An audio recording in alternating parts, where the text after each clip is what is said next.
किसान फैमिली से बिलोंग करते हैं। मेरा फादर किसान रह चुके हैं और जगह जमीन तो बहुत ज़्यादा है, पुराना प्रधान है, लेकिन बोलता है कि ज़मींदार को ज़मीन ही खाता है।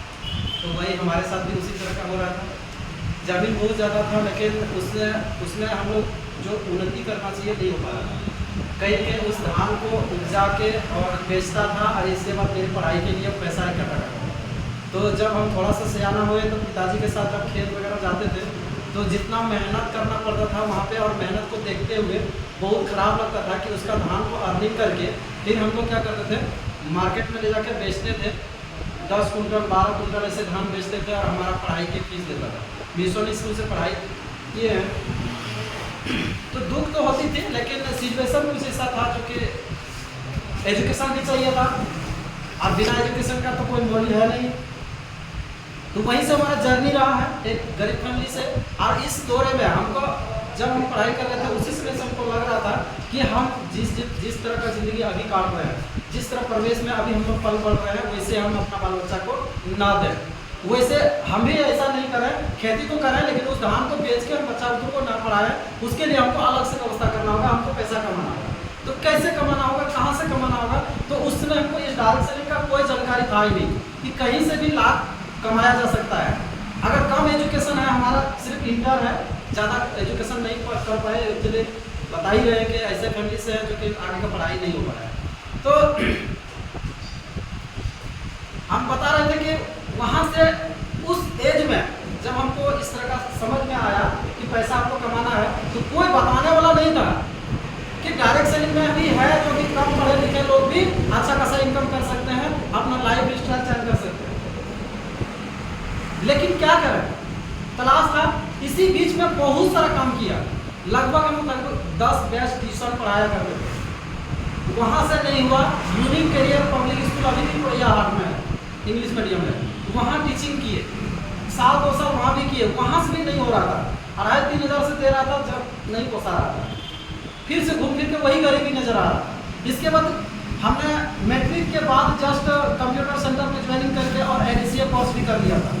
तो वहाँ पे हमको ऑप्शन दिया, सर आप यहाँ पे आ जाइए, आप कुछ थ्योरी बताना है लोगों को, बच्चा को। तो वहाँ भी टीचिंग किया, लेकिन वहाँ से भी नहीं आ। इस तरह का बहुत सारा काम किया हमने, लेकिन हर जगह से एक ही सवाल आता था, क्या हम अगर कंप्यूटर सेंटर में 10 साल समय दे दें तो मेरा पे आउट 50,000 प्लस होगा क्या? नहीं होगा। क्या हम कहीं पे टीचिंग करें, कोई भी स्कूल में, कोई बढ़िया स्कूल में भी अगर टीचिंग करें, तो क्या मेरा, अगर हम 10 साल वहाँ समय दें तो मेरा पे आउट कभी भी या मेरा कभी भी सैलरी 50,000 प्लस देगा क्या? नहीं देगा। यही सवाल मेरा बार बार पूछता था।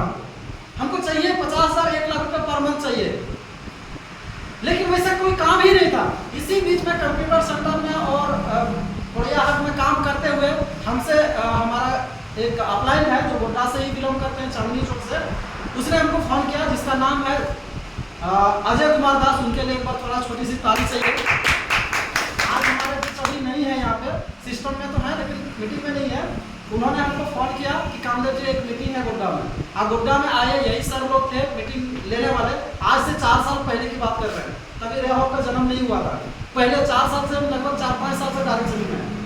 डायरेक्ट सेलिंग का पावर को हम 5 साल पहले समझ चुके थे। तो इसी तरह पीछे बैठ के अनजान व्यक्ति और हम इसी तरह का सुन रहे थे इसके बारे में कि प्रोडक्ट लेना होगा, बेचना होगा, बहुत बढ़िया रिजल्ट है। तो मेरा पहले दिन तो मेरा दिमाग में घुसा नहीं, पहले बार घुसा नहीं।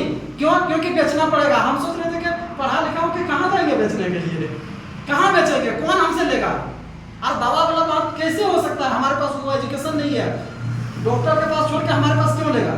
ये सवाल हमारे अंदर बहुत सारा सवाल था। तो फर्स्ट दिन कुछ नहीं हुआ, सेकेंड बार फिर हमको इनवाइट किया, अब फिर आए। उस बार हमको direct Arvind sir, Santlal sir लोग के सामने हमको बैठा दिया कि आपके अंदर वो हुनर है, आप कर सकते हैं। हमको तलाश था उस तरह का, तो हमको बैठा दिया। इसके बाद हम इन लोग से सवाल एक ही किए, जो हम मेरा दिमाग में हर हमेशा सवाल करता था कि क्या हम अगर यहाँ 10 साल समय देंगे।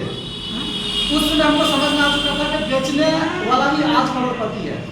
मुकेश अंबानी क्या कर रहा, बेच रहा। टाटा क्या कर रहा, बेच रहा है कि नहीं? सारे आदमी बेच रहा, तो हमको भी बेचना पड़ेगा अगर बड़ा पैसा कमाना है। ये समझ में आ गया था। सर से हम सवाल किए कि सर हम यहाँ 10 साल समय देने के लिए तैयार हैं, क्या 10 साल के बाद मेरा पे आउट क्या होगा? क्या हम 50,000 प्लस कमा सकते हैं? हमको बोला कि सर आप बहुत ज्यादा समय ले लिए, आप 5 साल हमको। 5 साल में हम गारंटी लेते हैं आपका 50,000 पर मंथ महीना मिलेगा। हम तभी का मेरा तभी समय था, 25 साल का एज था और आज लगभग मैं 30 का हूँ। 25 साल का एज में हम सवाल किए थे, सोचे अगर 5 साल दे देते हैं तो मेरा एज 30 होगा और 30 साल का एज में मेरा कम से कम 50,000 प्लस का इनकम होगा।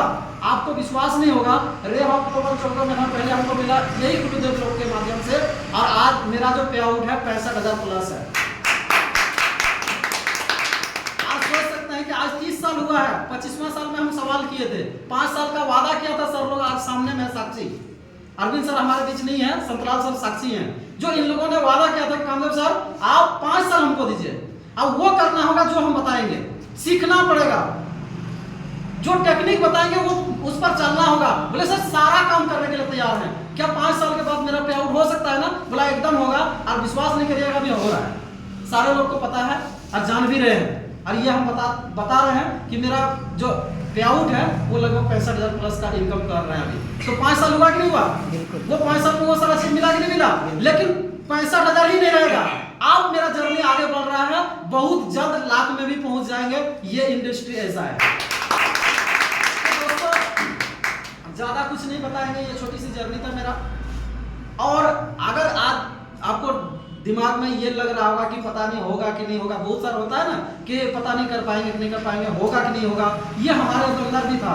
लेकिन एक गोल बनाना होगा जो हमने एक बचपन से बनाया था, पैसा कमाना होगा। हमको प्लेटफॉर्म नहीं मिला था, हर जगह पे घूम रहे थे, लेकिन ये प्लेटफॉर्म मिला और जिस दिन से मिला आज 5 साल पहले से साक्षी है संतलाल सर हमारे भी, एक भी मीटिंग हमने नहीं छोड़े।